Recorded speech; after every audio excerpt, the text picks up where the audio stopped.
मंगलवार को देश की आजादी की 77वीं सालगिरह पर प्रधानमंत्री नरेंद्र मोदी ने लाल किले की प्राचीर से देश को 10वीं बार संबोधित किया।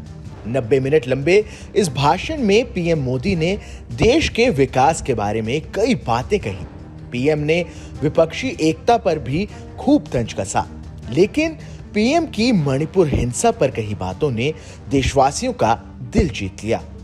पीएम ने अपने भाषण की शुरुआत ही मणिपुर में हो रही हिंसा से की। पीएम मोदी ने कहा, पिछले कुछ समय से मणिपुर में हिंसा का जो दौर चला, कई लोगों को हिंसा का शिकार होना पड़ा। मां बेटियों के साथ अत्याचार हुआ, लेकिन कुछ दिनों से शांति की खबरें आ रही हैं। पीएम ने आगे कहा कि देश मणिपुर के साथ है। केंद्र सरकार राज्य के साथ मिलकर समाधान के प्रयास कर रही है और करती रहेगी। कुछ सप्ताह नॉर्थ ईस्ट में, विशेषकर मणिपुर में और हिंदुस्तान के भी अन्य कुछ भागों में, लेकिन विशेषकर मणिपुर में जो हिंसा का दौर चला, कई लोगों को अपना जीवन खोना पड़ा।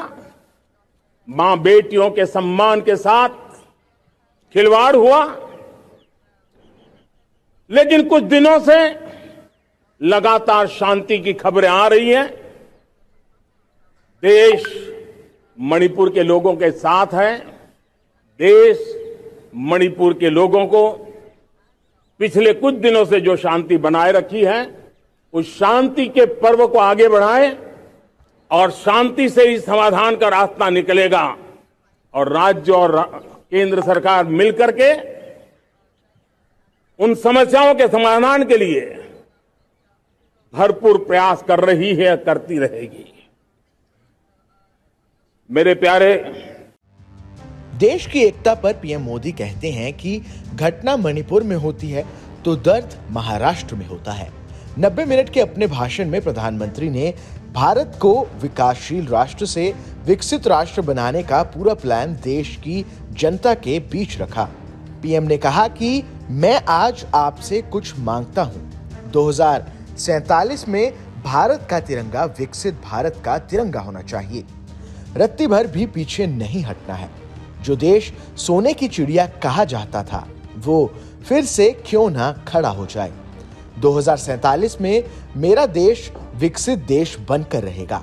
ये बात मैं अपने देश के संसाधनों, सामर्थ्य और 30 की उम्र से कम लोगों के दम पर कह रहा हूं। पीएम मोदी ने कहा कि रिफॉर्म, परफॉर्म और ट्रांसफॉर्म से देश बदल रहा है। पीएम मोदी ने अपने भाषण में विपक्षी दलों के गठबंधन इंडिया और कांग्रेस पर भी बिना नाम लिए तंज कसा। परिवारवाद का जिक्र करते हुए पीएम मोदी ने कहा, देश के लोकतंत्र में एक बीमारी आई है, परिवारवादी पार्टी। इनका एक ही मंत्र है, परिवार को परिवार के लिए, परिवार के द्वारा। वो बोले, देश के विकास के लिए जरूरी है कि इनसे मुक्ति मिले। सामाजिक न्याय को किसी ने तबाह किया है तो वो तुष्टीकरण ने किया है। Bureau report, team news nation.